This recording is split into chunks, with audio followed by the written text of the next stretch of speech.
noches, un placer saludarles. Hoy el reemplazo de nuestra directora de noticias, doña Ámbar de Pérez, Wilfrido Muñoz, quien les habla.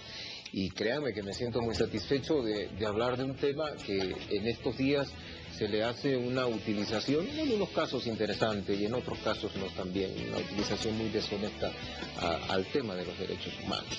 Para esto hemos invitado al doctor Marco Albuja, con quien vamos a conversar del tema y de otros más interesantes que en lo largo de esta plática ustedes los irán entendiendo y atendiendo también. Doctor, qué placer saludar.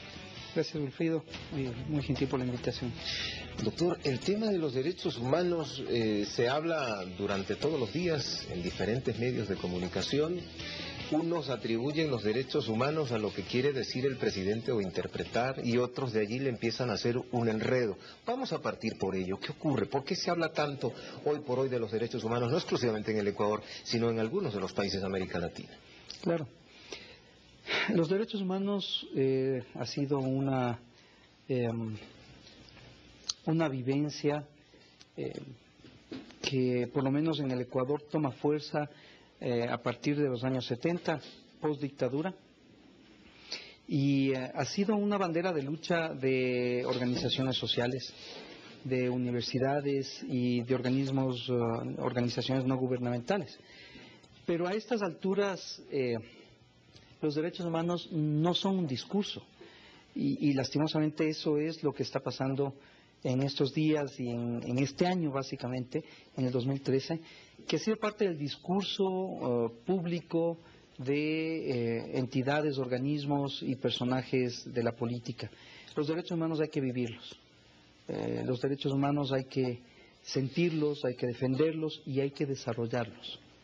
Pero a través de lo que usted hace referencia, la misma Comisión Interamericana de los Derechos Humanos se ha visto un poco como en duda respecto de si los defiende verdaderamente o no, y hay países que han elevado su voz de protesta respecto al accionar mismo de la Comisión Interamericana de los Derechos Humanos. Me parece, Wilfrido y ciudadanía, que hay dos momentos históricos de la Comisión Interamericana de Derechos Humanos, de la Corte Interamericana de Derechos Humanos y del sistema en general, del sistema interamericano. Y claro, tenemos una lucha denodada del pueblo de cada uno de los países afectados por las dictaduras de los años 60, 70 y 80, dictaduras cruentas del Cono Sur, que marcaron una violación permanente de los derechos humanos, dictaduras muchas veces sanguinarias, y por otro lado una corporación de personas que atendían o escuchaban, convirtiéndose en los únicos que en ese momento escuchaban las quejas y las demandas de la sociedad civil. Así nació la Comisión Interamericana de Derechos Humanos. No existía la Corte Interamericana, quien hacía el papel de enfrentar a las dictaduras mediante normativa que ni siquiera estaba aceptada por los estados, pero que en ese momento sirvió válidamente para luchar contra tiranías en Centroamérica y en el Cono Sur. Fue la Comisión Interamericana de Derechos Humanos. Evidentemente eso es como una necesidad de la población. Desde luego, esa es la primera etapa de la Comisión, y es una etapa que históricamente justifica ya su existencia. Pero la Comisión en algún momento perdió la brújula y no sintonizó con los tiempos modernos en los que vivimos en democracias, y en democracias muy sólidas, afortunadamente. Los tiempos de inestabilidad política y económica en la mayor parte de países centro y sudamericanos han terminado. Y los malos ya no son los estados. En algún momento perdieron el rumbo la Comisión de saber que las transnacionales, por ejemplo, tienen 1000 veces más poder que los estados. Una transnacional, sin decir nombres, probablemente tenga todo el Producto Interno Bruto de Sudamérica. Sí, que es una cosa imposible de imaginar. Sí, y que la violación de los derechos humanos se produce justamente en tema laboral, en tema de salud, en tema de educación, por las corporaciones también, no digo que únicamente, no digo que únicamente, los estados, desde luego, tenemos que permanecer siempre fieles a la conducta de protección al ser humano, pero no solamente los estados, los individuos y las empresas. Doctor, pero de algunos sectores se hace referencia que suena como a una coincidencia que en América Latina muchos de los gobiernos progresistas, el caso de Ecuador, el caso de Bolivia, el caso de Venezuela, el caso de Argentina, son los que están procurando promover que esos verdaderos fines y objetivos por los que se creó esta comisión sean los reales, que sean los que estén atentos a las necesidades y a las luchas de las poblaciones, algo que hoy por hoy tampoco está ocurriendo. Me parece que no es una coincidencia. Los partidos y los movimientos y los gobiernos progresistas de América Latina, si algo tienen en común, es la lucha por los derechos de los seres humanos, tanto sociales, económicos como laborales, y también los derechos de la naturaleza y la paz y la estabilidad. Eso sí molesta a ciertos países industrializados, ciertos países del primer mundo, como se les denomina, o como se autodenominan, porque efectivamente pierden su rumbo. La brújula. Se supone que nosotros deberíamos estar hablando de economía y de préstamos y de endeudamiento, y no de derechos, y no de soberanía, y no de la defensa de la naturaleza, no como una necesidad de tener un ambiente limpio, sino como la visión de dejar un planeta a nuestros hijos, nuestros nietos y nuestra descendencia. Es responsabilidad generacional. Eso molesta mucho porque tal vez por primera vez, por lo menos en Sudamérica, desde 1800, por primera vez Sudamérica y cada uno de sus 12 países tenemos una voz fuerte que se levanta por los derechos humanos. Nunca en la historia ha habido eso. Siempre hemos sido proclives a las peleas internas de los países y a las peleas entre los países. Nunca ha faltado entre los 12 países problemas fronterizos. Pero ¿quién está atrás de eso? Ahora nos estamos poniendo a pensar que somos hermanos, que somos vecinos y que vamos a vivir eternamente o sea, nos vamos a ver siempre. ¿Y por qué estamos peleando? Claro, porque desde arriba, desde el norte, nos ponían un poquito de ají para pelearnos internamente y externamente. Desunidos, éramos minoritarios, no teníamos soberanía, no teníamos voz propia para proclamar en el ámbito exterior nuestros derechos y la defensa de los derechos humanos. Me decía un profesor en estos días, el sueño de Bolívar hoy parece casi una realidad en América Latina. Ya se notan expresiones de unidad, y no solamente desde el tipo económico, sino desde el mismo tema de los derechos humanos, donde es un objetivo común de la sociedad. Pero, doctor Albuja, también el tema de los medios de comunicación es lo que ha prestado como que a esto se tergiverse, si se quiere.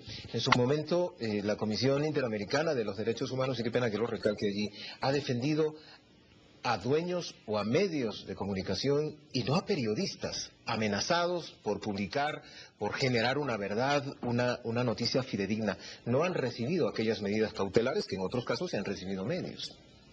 Esa es parte de haber perdido la brújula. La Comisión Interamericana de Derechos Humanos inicia su labor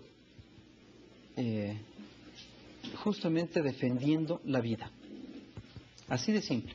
El derecho fundamental a vivir libremente, a vivir con libertad, ¿no es cierto?, a vivir en un medio, todos los derechos que conllevan la plena libertad de vivir. Y perdió la brújula. Y en algún momento pesó más el derecho a la libre empresa, al capital, capital por lo humano, a la movilidad del capital, a la inversión, y eso sustituyó a los derechos humanos. Con sorna vemos cómo los qué pena decirlo esto, pero vemos cómo la Comisión Interamericana de Derechos Humanos, para dictar medidas cautelares de periodistas o de personas que la requerían porque estaba en riesgo su vida, se demoró 1, 2, 3, 4, 5 años o no las dictó nunca. Y cuando las dictó, ya el peligro había pasado o habían fallecido, habían sido asesinados. Y tenemos Centroamérica, y tenemos México, tenemos muchos países de Sudamérica, y va una persona para solicitar que amparen su derecho a la libre empresa porque tiene acciones en un medio de comunicación que está en pelea con el Estado, y 48 horas después emiten unas medidas cautelares. Son incomprensibles, ¿no? ¿Qué es lo que están defendiendo? Y yo aquí quiero recalcar que, por ejemplo, la Corte Interamericana de Derechos Humanos se ha mantenido en sus fallos y en sus decisiones, ha mantenido una coherencia de defensa no al poderoso, sino a quien está afectado. Ahí tal vez yo personalmente no puedo decir esto a nombre tal vez del gobierno, pero personalmente por haber vivido una etapa de mi vida en esta ley de los derechos humanos, puedo decir que la Corte Interamericana ha dictado fallos recientemente que son un verdadero respaldo para los derechos como tal. No así la Comisión Interamericana. La Comisión Interamericana, por la presión de los estados, se ha visto en los últimos 5 o 4 años, se ha visto obligada a defender lo que ya no estaba defendiendo. Válido hacer esa aclaración y vamos a seguir platicando, estimados televidentes, del tema, los derechos humanos, con el doctor Marco Albuja, aquí en Cine Plus. Pero con esta pausa, sigue con nosotros.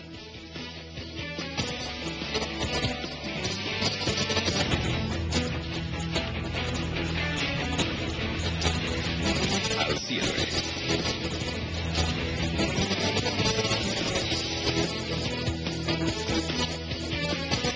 Ya estamos de vuelta, amigos televidentes, y qué bueno que sigan con nosotros. Doctor Albuja, de un poco quisiera llegar a aclarar, si se quiere, esta confusión que puede existir en un momento entre la Corte y la Comisión. De hecho, Venezuela sale de la Corte exclusivamente o también de la Comisión.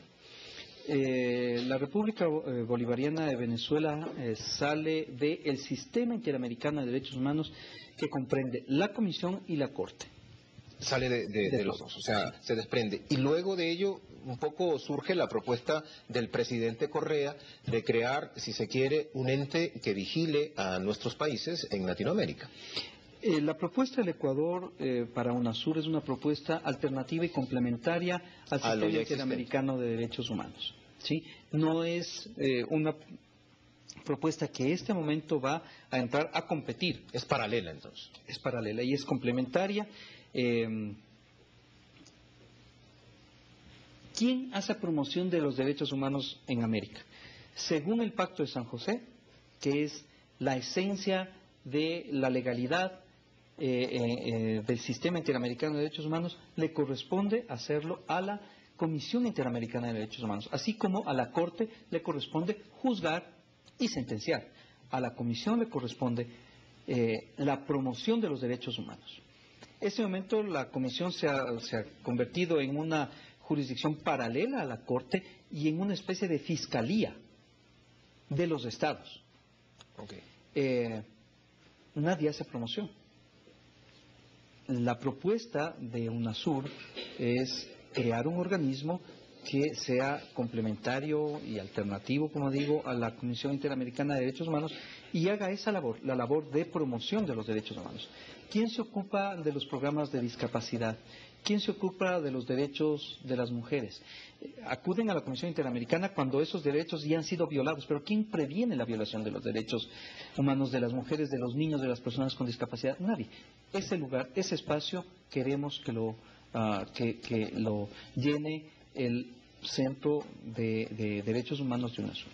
Ahora, doctor, en estos días en el Ecuador hemos tenido, y ojalá en otros países también pudieran tener la oportunidad de ver este documental de la muerte de Jaime Roldós, donde se refleja que el presidente Roldós fue uno de los pioneros también, si se quiere, en nuestro país por la defensa de los derechos humanos. Pero al ver el documental nos damos cuenta que ha estado invisibilizado también. Esa es parte de la verdad oculta de la historia reciente del Ecuador.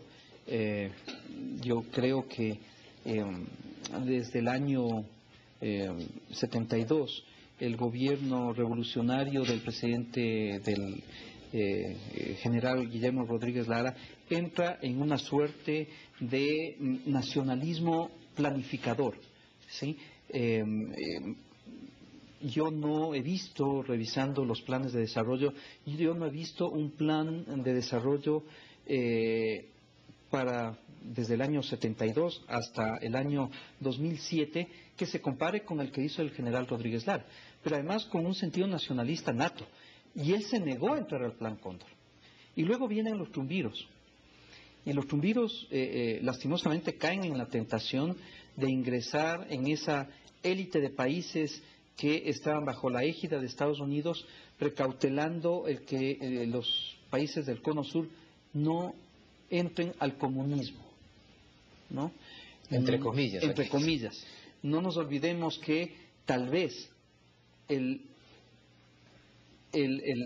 martirio del presidente Allende se debe justamente a que fue 1000 veces más peligroso que cualquier revolución, porque lo hizo pacífica y democráticamente, porque convenció al pueblo chileno de que el camino era un camino alternativo al capitalismo brutal que en ese momento ya estaba en boga.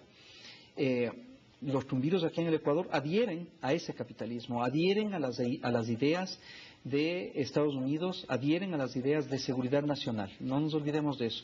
Todo esto gira en torno a la seguridad nacional. Cualquier persona que pensara distinto a Estados Unidos atentaba contra la seguridad nacional de Estados Unidos y por ende a la seguridad nacional de los países que estaban bajo esa égida, entre esos el Ecuador. La película La muerte de Roldós nos deja lecciones formidables.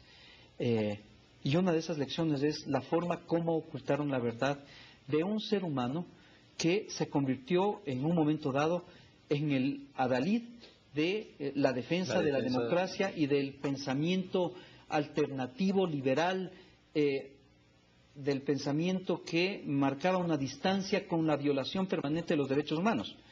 Y es un pensamiento que únicamente tiene una palabra como descripción: tolerancia. Porque Jaime Roldós Aguilera no era un comunista. Jaime Roldós Aguilera era una persona que toleraba todo el ámbito, todo el espectro del pensamiento. Y resulta que eso, no le gustaba para alguien que tiene una sola línea de pensamiento, era ya un pecado, y por eso tuvo que pagar las consecuencias. Pero, doctor, también denota en la película algunos falsos discursos, si se quiere, de algunos sectores de la población que evidentemente con este respaldo que recibían de los Estados Unidos apoyaban a que se den este tipo de despilfarros y si se quiere, todas esas vejaciones contra la población. No solo del Ecuador, sabemos lo de Chile, está lo de la misma Argentina, Brasil. Por decirlo menos, cada 15 minutos de la película de La muerte de Roldós nos deja un mal sabor de sectores o personas que pensábamos distintos a lo que realmente por desconocimiento fue. Tal vez, ¿no? Exactamente.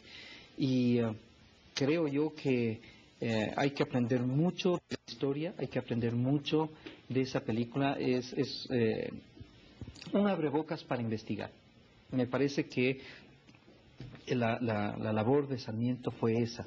Es decir, aquí hay algo, pero este algo es solamente la punta del iceberg. Aperitivo. El aperitivo. Ahora investigue, concluya y decida usted cuál es la verdad histórica que nos han ocultado. ¿Qué va a pasar ahora? Chequeaba unas letras suyas en una entrevista en un medio colega respecto de que vamos a seguir peleando por los derechos humanos. O sea, textualmente, ¿cuál es la propuesta de Ecuador en los próximos años, en lo que viene, la propuesta de momento? La Comisión Interamericana de Derechos Humanos del día de hoy, del año 2013, es totalmente distinta de aquella del año 2007, porque gracias a la presión que los estados hemos ejercido, ha hecho modificaciones que eran impensables hace 7 años, impensables. Modificaciones como la reglamentación para otorgar y la permanencia de las medidas cautelares, una serie de temas que los estados desde el año 2010 veníamos promocionando ya con un texto, ¿sí? Y la Comisión Interamericana, al verse entre la espada y la pared, al verse presionada en el año que transcurre, lo que hizo simplemente fue autorreformar su normativa y adherir a ella todo aquello que los estados estábamos pidiendo. De tal manera que yo sí creo que ya hay un triunfo de los estados y no se trata de pelear de una guerra entre los estados y la Comisión Interamericana de Derechos Humanos, pero sí se trata de que la Comisión retome el caudal por el que debía haber andado desde su fundación y que en algún momento de la historia perdió el rumbo. Pero falta mucho que hacer, Wilfrido. Hay que hacer cambios. Falta mucho que hacer. Hay temas que son de fondo y no solamente de forma. Por ejemplo, el tema que topamos de las medidas cautelares. No existe una normativa aprobada por los estados en ningún tratado internacional por el que la Comisión tenga la función de dictar medidas cautelares. Y lo que el Ecuador, por ejemplo, solo por poner un ejemplo, en ese caso está pidiendo es que, si bien los estados nos ponemos de acuerdo y decidimos que la función de la Comisión también es poner medidas cautelares, además de la promoción de los derechos humanos, nos juntamos los 34 estados, nos sentamos, proponemos un texto, votamos, aprobamos y le damos esa función a la Comisión. Es decir, que hay un fundamento legal por medio del cual la Comisión pueda dictar medidas cautelares y no únicamente la costumbre, porque la Comisión dicta, se autorregula en base a la costumbre y trata de imponer a los estados, que se supone somos los representantes o es donde conviven, en este caso del Ecuador, 14,5 millones de habitantes, una norma que ni siquiera ha sido consultada y que ha sido redactada por ellos, que ha sido impuesta por ellos y que ellos son los únicos que los pueden cumplir. Ahora, doctor, ¿no cree que la Comisión ya ha hecho unos cambios generados, evidentemente, luego de la presión de países como el Ecuador y otros países amigos? Yo personalmente... Pero que todavía falta, sí, yo personalmente me siento contento con los cambios que hizo la Comisión, pero como país, como Ecuador, tenemos que seguir peleando desde adentro, porque falta mucho. La Comisión todavía tiene unos déficits en la cuestión del tutelaje de los derechos muy grandes y también tiene unos vacíos que tienen que ser llenados en cuanto a su normativa. Cómo funciona, en dónde funciona, con quién funciona. Hay muchas preguntas que todavía tienen que ser contestadas, pero creemos que la pelea hay que darla adentro y además es una pelea propositiva, es una pelea por el cambio, no es una pelea para terminar con nada, es una pelea para el cambio. Si la Comisión la cambia, entonces el Ecuador tendrá que pensar muy bien si sigue o no sigue en un sistema que en este momento no es el más adecuado para proteger, para tutelar los derechos humanos de los ecuatorianos y ecuatorianas. Ideal va a ser seguir platicando de este tema en los medios de comunicación las veces que sean necesarias también para que el público un poco se adentre y conozca un tanto más al respecto. Gracias. El doctor Marco Albuja, vicecanciller de la República, nos ha acompañado esta noche, televidentes, y nos ha sobremanera ayudado muchísimo a entender algunos temas que se tejen y que se enredan en algunas ocasiones alrededor. Doctor Albuja, permítame. Un placer tenerla aquí. Una excelente noche. Amigos televidentes, siempre es un gusto. Nos volvemos a encontrar en otra ocasión.